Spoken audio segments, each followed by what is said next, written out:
And without further ado, with lots of prayers, thoughts, and guidance, I have decided that I will be declaring and entering the 2020 NFL Draft.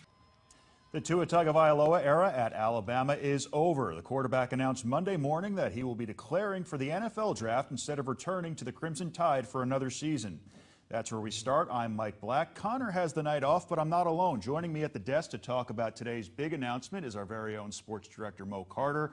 Mo, what does this mean for the Tide, and are you surprised at this decision? I'll answer that second question first. Honestly, I'm not surprised by that. I mean, a lot of us had talked about Tua Tagovailoa going to the NFL and taking the money, primarily because he's in a situation to where he can not only get drafted high, receive a lot of money, but then he can rehab with a professional team, receive professional help, and then here's another thing. It's almost like he can get put on the PUP list and also pro version of a red shirt. Right. Now, according to my man Paul Feinbaum, there was a lot of talk across the city of Tuscaloosa that he may have actually wanted to stay as late as Friday, but all that changed with that declaration. Now, as far as Alabama moving forward, there are a lot of guys that can kind of, try to replace Tua Tagovailoa. My favorite would be Mac Jones. He ended the year with a pair of 300 passing yard games. Of course, he's got the experience. But don't forget about Tua's younger brother, Talia. And then there's a guy named Bryce Young, 5-star prospect, All-American Bowl MVP, and one of the top prospects in the entire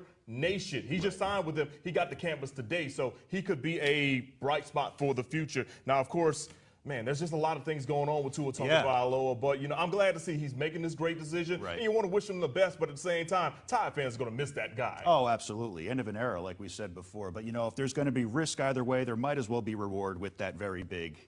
Absolutely. As Johnny Manziel once did. I hate that, but basically that's why you do it.